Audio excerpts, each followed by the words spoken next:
Kia ora, Jess. What's the latest from Labor's leader in isolation? It is a pretty unusual situation to have the leader of one of our two main political parties in isolation rather than out in the thick of the campaign. He told me he's pretty frustrated. There's no doubt that this is a blow to his campaign. I talked to Chris Hipkins over Zoom. He's isolating in a hotel, and I started off by asking him how he was holding up. I should tell you, I've taken a lot of drugs to do this interview.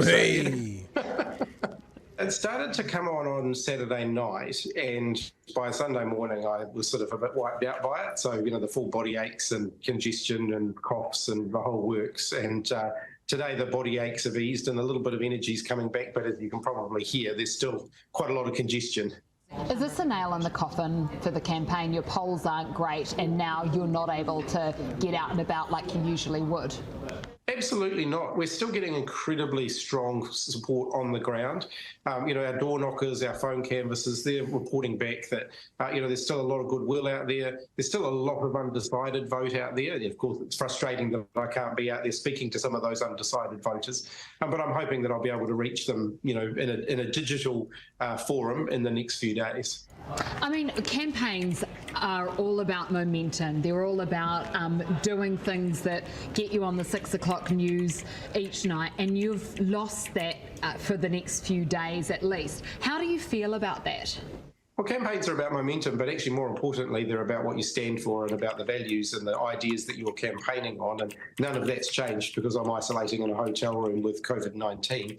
I think that we're putting forward a very optimistic, vision for the future of the country. And if I do talk about the opposition, I think that they're not, and what they are doing is walking away from all of the tough questions. So I guess it's a bit frustrating that I can't be there on the campaign trail to challenge them a little bit more on that in the next few days. But there's still more time for that before this campaign is over.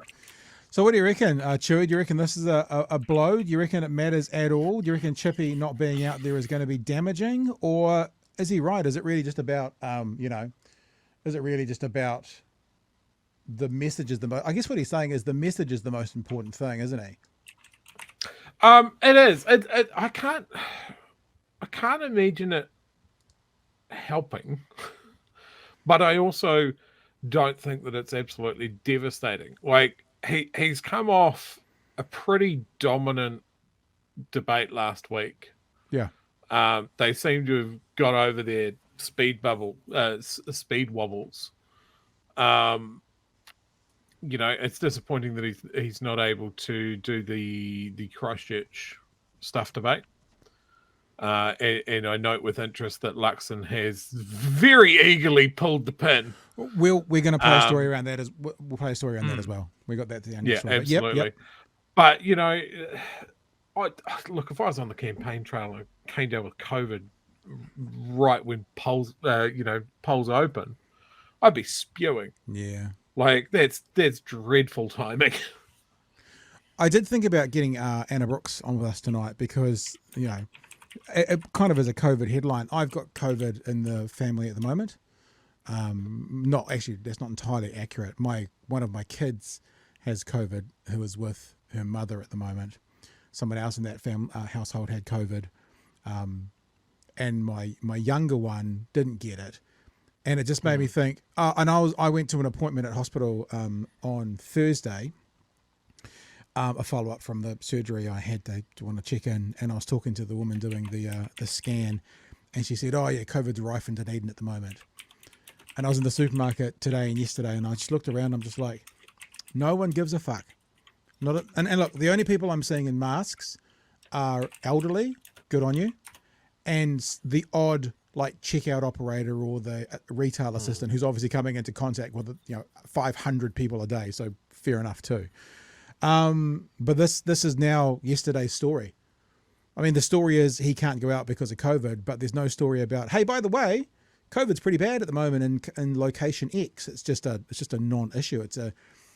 I'm obviously not saying it's as serious as it was, kind of 12, 18 months ago, 2 years ago, but it's still out there, eh? Yeah, no, absolutely. I'm doing some international travel in January. One of the things that I'm concerned with is there's been no update on the vaccine that's available here in New Zealand, even though there's there's new strains overseas and stuff like that. I Yep. think, yeah. Ugh.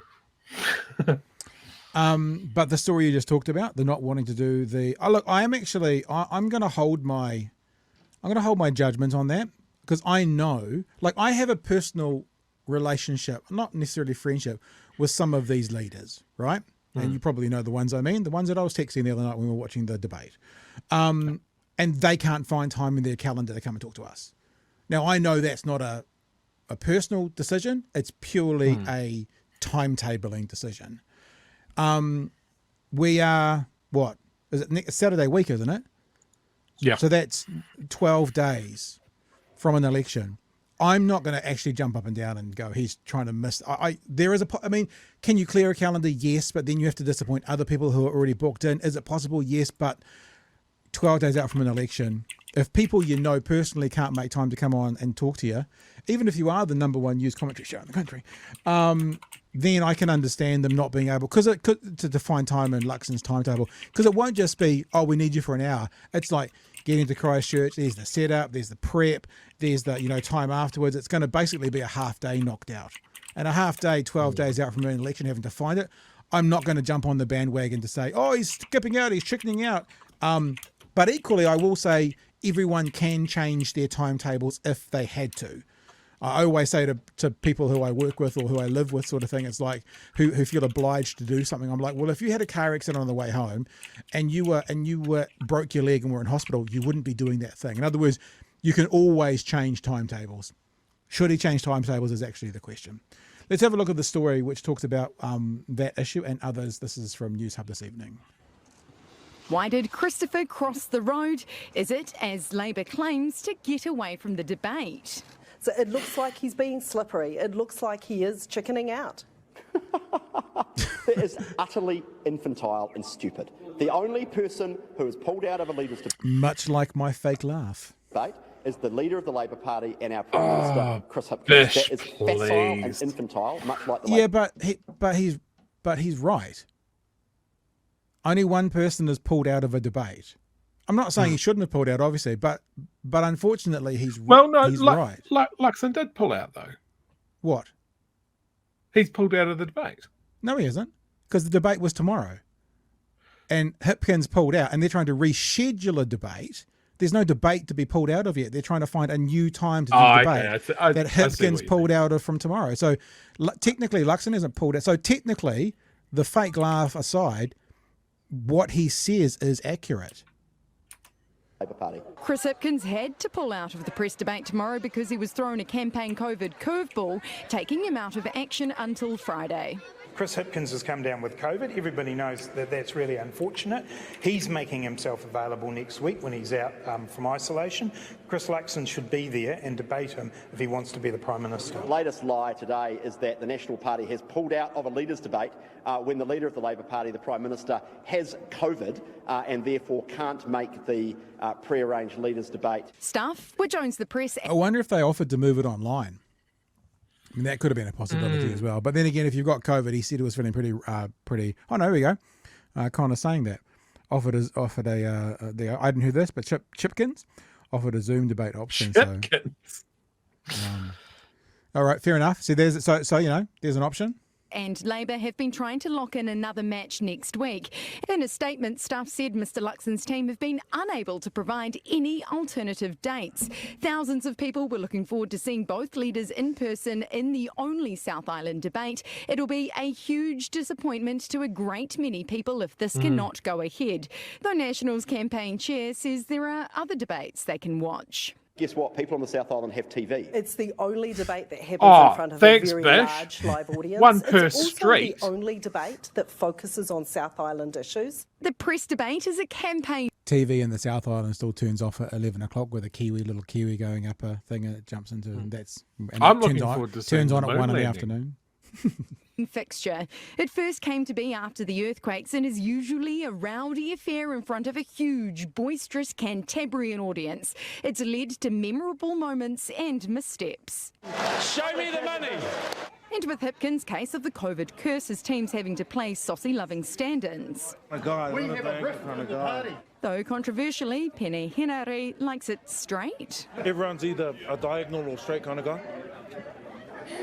I'm a straight kind of guy. The Subbins today promising that if Labor is re-elected, it would speak to supermarkets about what they needed to increase competition. The new bit is that you're going to have some conversations, some yarns with some supermarkets. No, we've said that we could remove regulatory impediments, we could provide financial assistance, or we could actively look for locations where they could locate their new businesses. But when it comes to the press debate, the Nats won't settle for a Hipkins stand-in. No, we're not getting into this. I mean, Chris Luxon is not going to sit down and debate Kelvin Davis in Christchurch tomorrow. The only option for them is mano a mano, head-to-head, leader to leader. People are assessing Chris Luxon against Chris Hipkins, and he's not going to debate any old random Joe Schmo in the Labor Party. He is running scared from the debate. He should just make sure he can find a date next week. We've offered alternatives. He can do the same and the debate can go ahead. So here's a fair point. This is what we do in the show, right? I've got point, counterpoint, point, because even in my own point that I just made, Hipkins has cleared space. So back to that point that you can clear space. I mean, Hipkins will have to have changed his whole last 2 weeks because everything that he was supposed to be doing this week is now off the table. So if he can do it, then Luxon can do it. You know, I don't know. We'll get to the end of the story, then we'll have a bit of a chat. And interesting what the people are saying in the conversation, in the chat, sorry, about should he or shouldn't he? Because there's also from this conversation the political aspect, Chewy. Should Luxon debate or not? We'll talk about that as well. Labor says it's because Luxon is running away from the greater debater, the debate goat, leading to the chicken cries. Christopher Luxon is running scared from Chris Hipkins. That's what's happening. For the Labor Party to claim that National is therefore pulling out of a debate that they themselves have said they cannot attend is absolutely ridiculous. Perhaps no debate tomorrow, but certainly a big debate over that debate today. There you go. So should there are people after the last debate, and speaking of debates, you can watch the next debate right here at Thursday. But last week, who said that even though I think most will agree that Hipkins won the debate, the first leaders debate, there was a lot of commentators who were saying all that Luxon had to do was not fall on his face, and he didn't. And in the second debate, because Hipkins is now behind the 8 ball. I mean, as we've said, it's still game on in the election, but it is National ahead by more than a nose. That the roles had skipped. All of a sudden, it was Hipkins having to be the kind of scrappy underdog, even though he's the Prime Minister, and push, fight, push to get space. And Luxon, who was a bit more, ponderous and statesmanly, not my words, I'm just saying what people were saying. And so thinking about that, should Luxon debate? Forget, is he a chicken, but from a political point of view, Chewy, do you think, should he debate? Would it be good for him and for National to debate next week, or would that be a possible downside? Actually, and also remembering, there is another leaders debate next week anyway, Thursday night, TVNZ. Yeah, look, the parochial South Islander in me says the South Island deserves one in front of a South Island audience. And the press debate has traditionally been a very good one. I think if the stories are to believe, Hipkins has offered up a whole lot of alternative dates. Again, this is a gimme, right? You just go, well, that's unfortunate. He can't do it through no fault of his own. I would be best to accept whatever date I could make work, because you know that this is going to be the conversation, right? Yeah. Oh, you're walking away. You're walking away. You're scared after our dominant debate last week because we won, and now you're running away. And there is a bit of a narrative building around that about Luxon ducking out of interviews, not deeming it important to be interviewed by certain outlets and that sort of thing. So yeah, I mean, this is something that they could have easily put to bed by going, yeah, we'll take the first alternative date. We haven't confirmed that yet, but we're going to. Yeah, no, that's fair. I mean, to be honest, one of the things, we could be a 7-day-a-week show at the moment, 2 hours a day. There is so much news out there, and that's why I would, suggest you all follow us on Twitter, because during the day we're still putting stuff out there, we're still doing bits and pieces, but because we're 4 nights a week for 1.5 hours of 60 minutes of broadcasting. It is Monday, so it's a 90-minute show. We just can't get to everything, and I've seen some of the stories about Luxon walking out of things and not being involved. So you're right. So because we haven't done that on the show, it wasn't forefront of my mind. But there are other times where he has sort of either skipped out, wanted to skip out, or made noises of skipping out. So is that becoming a bit of a? It's what it is. It's like on the right at the moment, and we are obviously classifying National as on the right, but they're kind of the right light. Like, they're not the further right, which is ACT and New Zealand First with the words that they're using at the moment. There's been a breakdown of David Seymour the other week telling a journalist that he wasn't doing his job right because he was asking questions about an embarrassing candidate. Winston Peters, obviously, and Luxon's had examples of also kind of having a crack at the media. And it does bring me back to this conversation, which we're going to have shortly, about the Trumpian aspect to the right around the world at the moment, and how we're seeing it in New Zealand personified in Winston Peters, but leaching into those other areas as well. ACT more so, but still in the area of National and what they're trying to do, what they're doing, what's going on. It's fascinating. And in America, it seems not to be working. In New Zealand, it seems to be working. Yeah. I mean, if there was something that I could put on the debates from last week that I think that they were definitely hits that landed, was tell us about your coalition partners. Tell us about those sort of things. And then over the weekend, there's been even more shit come out. Yeah. Or shit that's been clarified and run through a distillation process. And I think it would have been very tempting to go, oh, Chippy's got COVID, can't do the thing.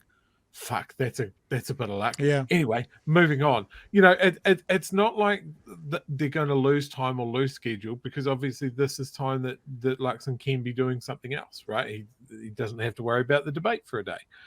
I'm going to highlight a comment that I saw as well, because I'd be interested to hear what you think, Pat. Before you do that, let me synopsize what I'm hearing you say. Tell me if I'm right. National loses nothing by not doing the debate, but Labour loses an opportunity once again to show up National. But National actually loses nothing, so why would they? Yeah, but I almost think they've walked into this though, right? Yeah. By not doing the debate, they have given a gift to Labour, which is to smack them around with the fact that Luxon's a chicken and he's pulled out. We can't do the debate because of course we can't. Yeah. But we've offered up these dates, and National hasn't said yes to any of them. The better answer from National would have been, we haven't confirmed what date, but we're going to look at it, and if we can make it work, we can make it work. And they might be kicking the can down the road. Who knows? That's but interesting. It's a better answer than what they've given so far. It was a very quick no. That's true. Like if they had said, we'll come back to you, like if that had been the headline, different story. But it was a very quick no, which leads me to going, oh yeah, maybe. Anyway, what was your message? So I saw this in the chat, and I thought it's an interesting point, right? Because they did say we're not going to offer up Luxon against Calvin Davis or some other lesser person. Yeah, we don't elect a prime minister; we elect parties. So in theory, a stand-in should be able to represent the Labour Party effectively. Yeah. Oh, that's Paul from the TikTok. You did good content, my friend. Love it. We're big fans, Paul. We should connect. Yep. What are you doing on Thursday night, Paul? Come and watch the debate with us. Yeah, that's a really good point. I think that's a really good point, technically, but I don't actually agree we don't elect prime ministers, because I think that's exactly what we do. I think technically you're correct, but in practicality, people want to have a beer with someone, and so they elect. They put their vote to Jacinda or to Helen Clark or to John Key or to Luxon. They hate the other side, and so you're right. That's what they do. That's what we do. We vote for the party, and we know that because if Luxon was to fall off the face of the earth a month after being prime minister, then the party still stays in. But I don't know if that's how we vote, Chewy. I mean, do we vote for the prime minister? I agree. I don't personally like that. that people put so much stock in the leader. Yeah. And they, it becomes a popularity contest and all of that sort of stuff. But of course, an election is a popularity contest. So I realise what I've fucking just said there. But yeah, I would love it if Labour kind of went, yeah, so our main guy's down. Fucking any of us will have a go at you, bro. We'll have a go. We'll have a Calvin Davis. We'll have a Grant Robinson. Fucking pick one. It'd be interesting. The other thing, I mean, I guess it's already done. I'm thinking about it like almost from a marketing point of view now, like the comms person I've got in the back of my brain to kind of go, well, we're available tomorrow. If for some reason he tests negative tomorrow morning, then we're there. We'll see you there. There's been organised. It's in our schedule for tomorrow. We'll be there tomorrow if you're available. If you can't, sorry, we don't have any other time in our schedule. I'd like to actually kind of say yes and rather than no but.